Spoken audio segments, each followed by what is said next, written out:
आज राजभवन में किसान आत्महत्या को लेकर बीजेपी ने सरकार को घेरते हुए कहा कि परिजन को 25 लाख मुआवजा देने की बात कही। जांच समिति ने राज्यपाल को ज्ञापन सौंपा गया। प्रदेश में किसानों की आत्महत्या को लेकर बीजेपी ने लगातार कांग्रेस सरकार को घेरती नजर आ रही है। वहीं बीजेपी द्वारा गठित जाँच समिति आज राजभवन पहुंची, जहाँ राज्यपाल अनुसुईया उइके को मुलाकात करके किसानों की आत्महत्या के विस्तृत जानकारी दी गई। भारतीय जनता पार्टी ने जो जांच समिति बनाई थी किसान आत्महत्या को लेकर, वो जांच समिति का एक विस्तृत रिपोर्ट पार्टी को सौंपा गया है और आज उसी रिपोर्ट को लेकर हम लोगों ने बहुत तथ्यात्मक ढंग से अपने रिपोर्ट को अपने संवैधानिक प्रमुख छत्तीसगढ़ राज्य के राज्यपाल महोदया सुश्री अनुसुईया उइके जी को सौंपा है।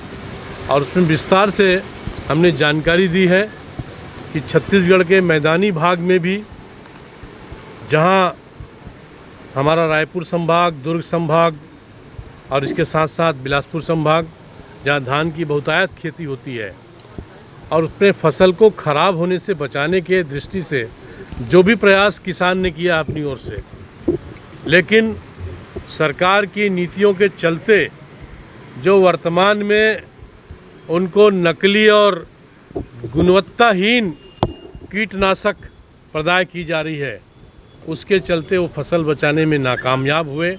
और दुर्ग जिला जिसे जो मुख्यमंत्री जी का जिला है, चार मंत्री वहाँ पर हैं, वरिष्ठ मंत्री वहाँ पर हैं, कृषि मंत्री जी का जिला है, और ऐसे जिले के किसान 2 स्थानों पर उन्होंने आत्महत्या किया। और अपने खेत में, जिस खेत में फसल खराब थी, हम लोग खेत का भी दौरा किए हैं। इसी तरीके से रायपुर जिला में अभनपुर तहसील में दादर झोरी में युवा किसान जो 1.25 एकड़ के मालिक हैं और लघु सीमांत किसान के श्रेणी में हैं, ये सब किसान हताश थे और उन्होंने आत्महत्या कर ली। और इसीलिए हमने कहा इस सरकार का फर्ज बनता है कि उन्हें तत्काल 25 लाख रुपये का मुआवजा उसके परिजनों को प्रदान करें, जैसे महाराष्ट्र में दिया गया था। महाराष्ट्र में फडणवीस की सरकार ने जहाँ जहाँ भी किसानों ने आत्महत्या की, वहाँ पहले ही प्रथम दृष्टया जो भी उनको जानकारी मिली, 8-8 लाख रुपया उन्होंने अपने कार्यकाल में किसान के परिवारों को, किसानों के परिजनों को दिया गया था। नंदनी खुंदनी के पास हरदी का और गोबरा नवापारा थाना अभनपुर तहसील में दादर झोरी का, इन 3 स्थानों के किसान को और उसके परिजनों को निश्चित रूप से मुआवजा देना चाहिए। और इस मुआवजा के लिए भारतीय जनता पार्टी सदैव संघर्ष करेगी। और इसके साथ साथ उसके परिवार के जो भी व्यक्ति हैं, उनको रोजगार का अवसर दिया जाए, उनको किसी न किसी रूप में एक प्रकार से एम्प्लॉय किया जाए।